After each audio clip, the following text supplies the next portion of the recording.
ಚಂದನವನದಲ್ಲಿ ಇಂದು 2 ಸಿನಿಮಾಗಳು ಬಿಡುಗಡೆಯಾಗಿವೆ. ಈ ಕುರಿತು ಒಂದು ಮಾಹಿತಿ. ಚಂದನವನದಲ್ಲಿ ಈ ವಾರ 2 ಸಿನಿಮಾಗಳು ಬಿಡುಗಡೆಯಾಗಿವೆ. ಸಿದ್ದು ಪೂರ್ಣಚಂದರ್ ನಿರ್ದೇಶನದ ಬ್ರಹ್ಮಕಮಲ ಬಿಡುಗಡೆಯಾಗಿದೆ. ಕೌಟುಂಬಿಕ ಮತ್ತು ಭಾವನಾತ್ಮಕ ಕಥೆಯುಳ್ಳ ಕನ್ನಡ ಚಲನಚಿತ್ರವಾಗಿದೆ.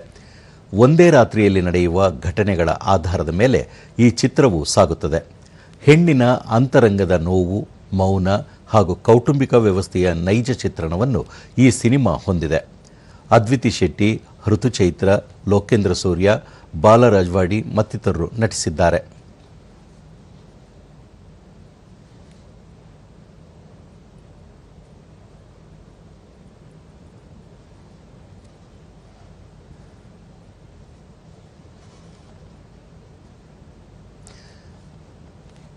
ಬಸವರಾಜ್ ಭದ್ರಾವತಿ ನಿರ್ದೇಶನದ ಚಿತ್ರ ಭಾಗ್ಯಶಾಲಿ ಬಿಡುಗಡೆಯಾಗಿದೆ. ಇದು ಕನ್ನಡದ ಹೊಸ ಭಾವನಾತ್ಮಕ ಚಲನಚಿತ್ರವಾಗಿದೆ. ತಂದೆಯ ಮದ್ಯದ ಚಟದಿಂದ ನೊಂದ ಮಗ ಮತ್ತು ಅವನ ತಂಗಿ ಬೇರೆಡೆಗೆ ಸ್ಥಳಾಂತರಗೊಳ್ಳುತ್ತಾರೆ. ಕಷ್ಟದ ಪರಿಸ್ಥಿತಿಯಲ್ಲಿ ವ್ಯಕ್ತಿಯೊಬ್ಬರಿಂದ ಜೀವನದ ಪಾಠಗಳನ್ನು ಕಲಿಯುತ್ತಾರೆ. ಮತ್ತೊಬ್ಬರ ಬೆಂಬಲ ಮತ್ತು ಸಹಾಯದಿಂದ ಬದುಕಿನಲ್ಲಿ ಮುನ್ನಡೆಯುತ್ತಾರೆ. ಶಿವು ಎಂಬಾತ ಕಳೆದು ಹೋದ ಪರ್ಸ್ವೊಂದನ್ನು ಮರಳಿ ನೀಡಿ ಶಿವಣ್ಣನ ಮೆಚ್ಚುಗೆಗೆ ಪಾತ್ರನಾಗುತ್ತಾನೆ.